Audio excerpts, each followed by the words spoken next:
de cet élan. Bonjour Patrick Christian Dobo.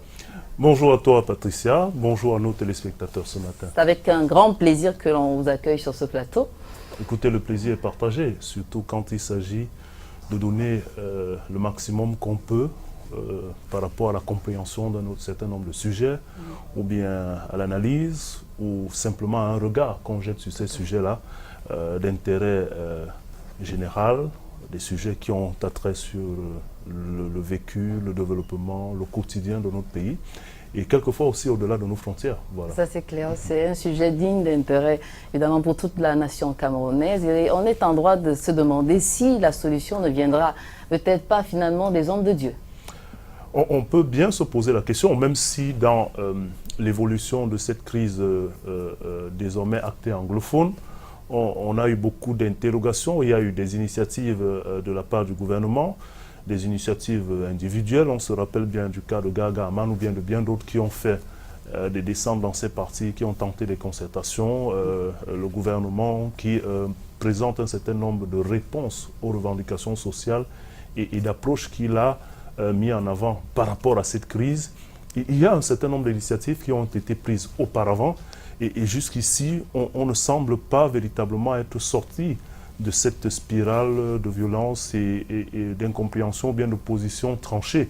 Et dans cette dynamique, il y a quand même que les populations souffrent. Le conflit a pris un ton de violence supplémentaire. Les militaires essayent de contenir et surtout de préserver ce qui est de l'intérêt national. En face, vous avez la position tranchée de ceux de nos frères qui se retrouvent et se revendiquent sécessionnistes aujourd'hui, qui causent aussi beaucoup de dégâts au sein des populations, avec une restriction des libertés et de mouvement de ces populations. Il y a beaucoup d'exactions, des accusations fusent de part et d'autre, et certains avaient fini par se demander si on a encore des personnalités crédibles dans la scène sociopolitique, et peut-être même aussi des personnalités morales, pourquoi pas religieuses, qui du haut de leur posture pourraient apporter une contribution fédératrice non soupçonnée, parce que c'est ça aussi l'autre danger qui permettrait, à défaut de sortir de cette crise, de jeter les balises d'un processus qui ramènerait la paix dans cette partie du pays, mais aussi la quiétude dans l'esprit de tous les Camerounais qui ne se contentent pas de ce qui arrive là-bas, parce que figurez-vous que lorsqu'une onde de choc retentit du côté de Boyao, de Bamenda, nous la ressentons ici parce que nous avons les mêmes entrailles avec tous ceux qui sont de ce côté-là. Et donc, sur ce fil, on se posait effectivement à votre suite si la solution viendrait des hommes de l'Église. On peut davantage se poser cette question aujourd'hui, après la sortie il y a 48 heures d'un certain nombre de figures religieuses. C'est vrai que le corollaire ou le dénominateur commun de toutes ces personnalités-là réside dans leur appartenance originaire de ces régions, mais il faut surtout voir la figure qu'elle représente.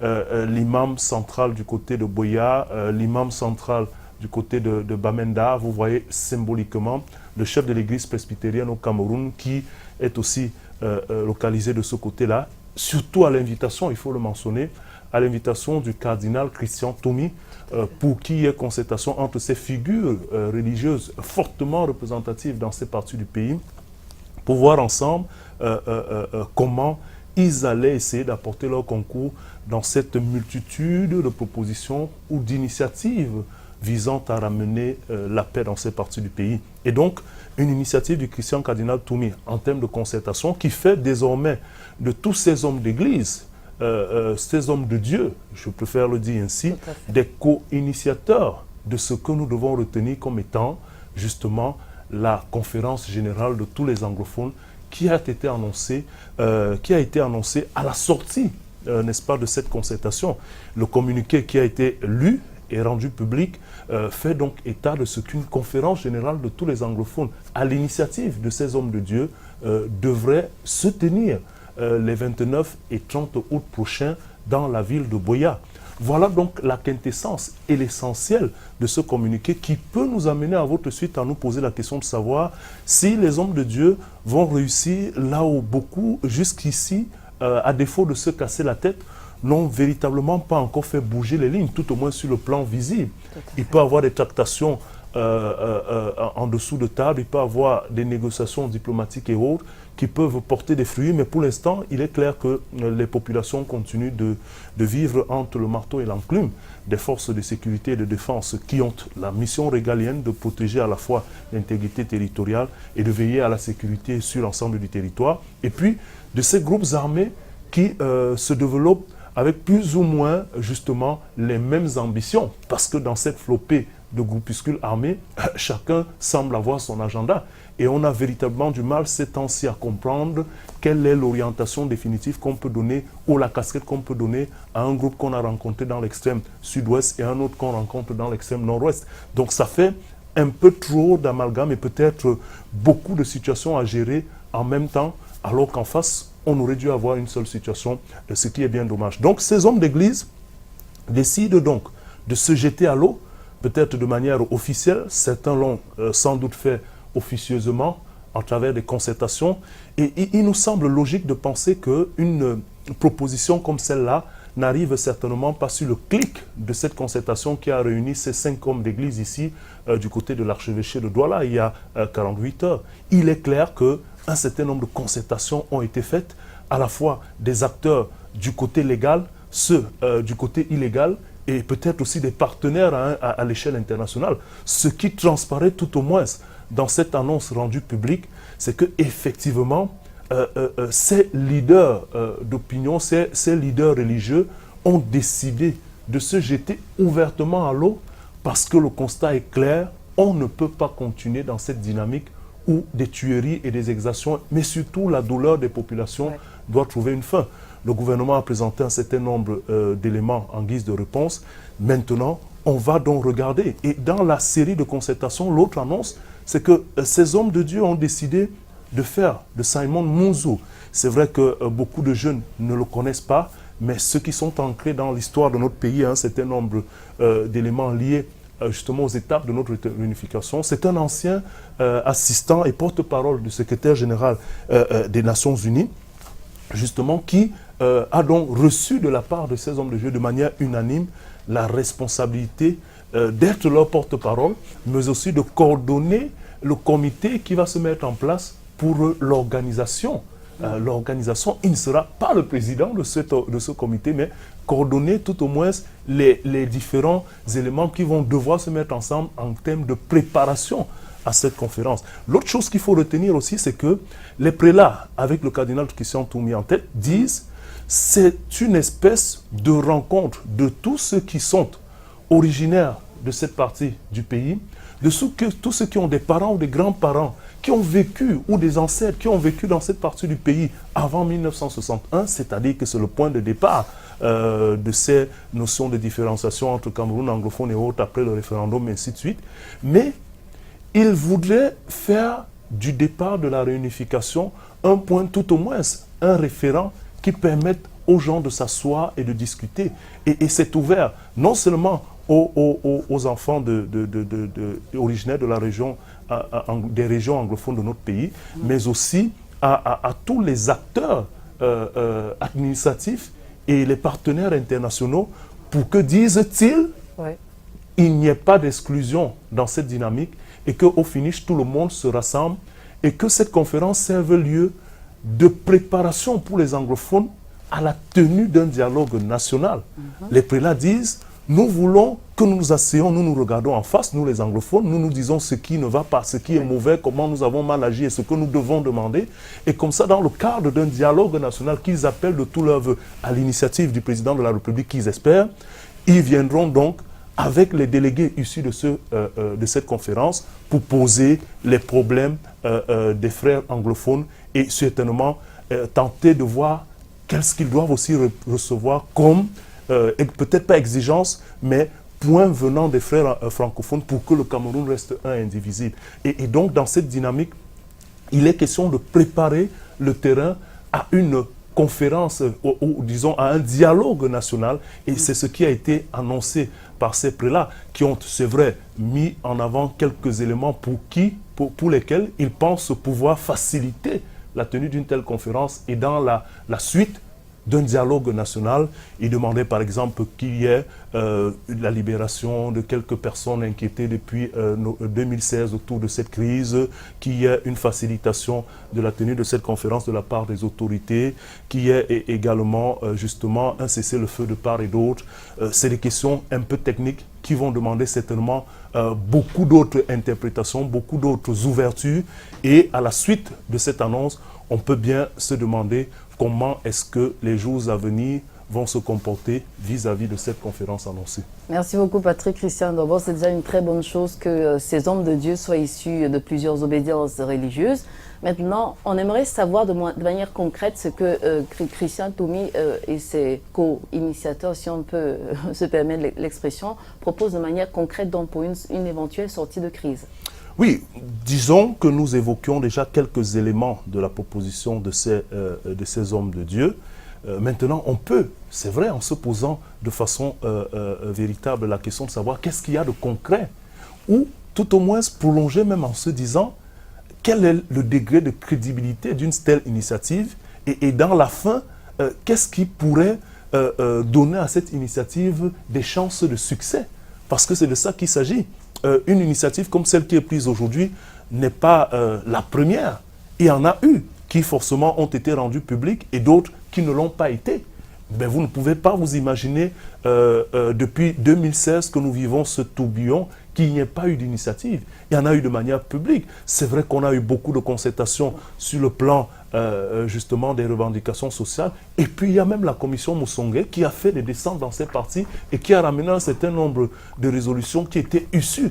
Est-ce que ce sera calqué du type de cette commission? Les prélats disent non, parce que dans la démarche que les prélats, en tout cas que le prélat et ses autres co-initiateurs proposent, il est question, disent-ils, de fédérer le maximum de personnes, même ceux qui sont incriminés aujourd'hui, pour écouter, disent-ils, même un condamné a droit à la parole. Et dans cette dynamique, la question qui revient est maintenant celle de savoir, par exemple pour le cas du cessez-le-feu, qui doit déposer les armes. On ne peut pas demander, par exemple, à une armée qui est tout moins régalienne, elle est dans ses missions avec la nécessité de protéger les frontières, ou alors aux forces de police et de gendarmerie de se désarmer. Ça n'aura vraiment pas de sens. Voilà des questions comme celle-là qu'il va falloir déblayer avant de passer justement à la tenue d'une conférence comme celle-là. Il est aussi question de peut-être de réussir à justement fixer les uns et les autres dans leurs revendications, dans leurs appartenances, dans les groupuscules auxquels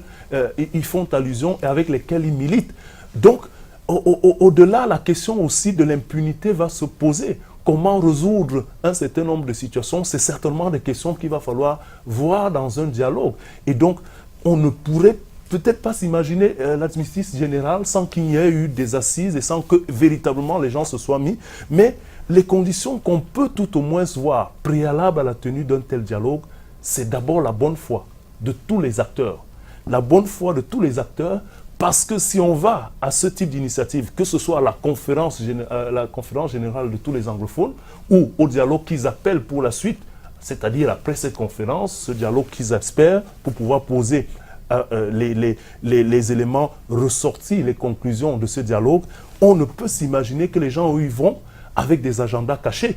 Et c'est là où tout le problème se pose. Parce que autant de la part de ceux qui revendiquent aujourd'hui, ou de la part de ceux qui tiennent les rênes du gouvernement, à un certain niveau, il va falloir jouer franc jeu et ne pas avoir dans l'esprit ou bien en arrière-esprit un certain nombre d'éléments qu'on veut passer en sourdine ou bien qu'on veut forcer la communauté internationale, entre guillemets, à percevoir pour accuser éventuellement soit le gouvernement ou peut-être pour mettre en mal ceux qui se revendiquent aujourd'hui sécessionnistes. Donc il y a cette question de bonne foi, mais il y a aussi, pardon, autant pour moi, le jeu de trouble que jouent quelques-uns, quelques acteurs dans cette crise. Et ceux-là, on pourrait les appeler les conseillers toxiques, qui sont conscients de ce que nous avons l'obligation de prendre une voie apaisée, mais qui allument les brèches. Et qui parfois distillent des fausses informations, question de radicaliser davantage des positions. Et vous savez, lorsque la radicalisation atteint les extrêmes, ça devient plus compliqué de remettre en rail un processus de paix. Donc, on va voir aussi, et enfin, c'est très important, le gouvernement et l'État détenant la force légale, on va voir l'accueil qui sera réservé à cette annonce et à cette volonté de conférence générale par l'autorité gouvernementale, étatique, et après, l'accueil que l'opinion même va réserver à cette annonce. Voilà autant d'éléments qui vont sans doute permettre d'avoir une adhésion à un processus comme celui-là, qui, dans le fond, peut être une solution efficace. Maintenant, au préalable, il y a un certain nombre d'éléments qu'il va falloir réunir avant la tenue de cette conférence. Et croyez-moi, ça n'est pas d'un clic du doigt que cela se fera. Donc l'interpellation ici est à la fois auprès des initiateurs qui nous annoncent cette conférence, de nos frères des partis anglophones qui vont devoir répondre indépendamment de leurs obédiences et des tensions qu'on peut avoir de ce côté-là, mais aussi du côté de l'État, du gouvernement, pour voir effectivement quelle est la chance que cette annonce aura de prospérer et pourquoi pas d'aboutir au souhait de ce dialogue national que tout le monde appelle avec beaucoup d'insistance. Merci beaucoup, Patrick Christian. Au regard de tout ce que vous venez de dire, est-ce qu'on peut croire que cette initiative peut avoir des chances de porter des fruits? Oui, elle peut avoir des chances, mais en prenant en compte un certain nombre d'éléments comme ceux qu'on vient de citer. Écoutez, dans une situation comme celle-là, on ne peut lésiner sur aucun moyen. Et puis vous avez des personnalités qui ont quand même un poids dans leur parcours et dans un certain nombre de crédibilités. C'est vrai que quelques-unes de ces personnalités, notamment comme le cardinal Toumi, on ne va pas se le cacher, avec son ton dur, a souvent fait l'objet, n'est-ce pas, de beaucoup de griefs à son endroit. Mais il est clair que lorsque rassemblés ainsi, ils veulent pouvoir donner une dynamique à cette quête de solution, on peut lui accorder du crédit, cette initiative-là. En attendant, on ne lui accorde pas un chèque en blanc, du crédit, mais pas un chèque en blanc, parce que pour y arriver, il y a certainement des choses qu'il va falloir faire, il y a des personnes qu'il va falloir toucher, et je suppose que ces personnalités-là sont déjà dans cette dynamique. Vous parliez de chèque en blanc, c'est ce qu'on ne souhaite pas pour vous, pour ce week-end, du moins pour tout le monde, même des téléspectateurs qui nous regardent. C'est vrai qu'on dit que l'argent ne fait pas le bonheur, mais ça concourt quand même au bonheur parce que tout s'achète, non? C'est clair, comme on dit que l'habit ne fait pas le moine, mais au moins s'y permet de reconnaître le moine. D'accord, on vous souhaite d'avoir beaucoup d'argent pour ce week-end. Passez un excellent week-end et à lundi prochain. Très très bonne journée. On ressort avec cette petite transition et juste derrière, c'est la page étrangère. À toutes.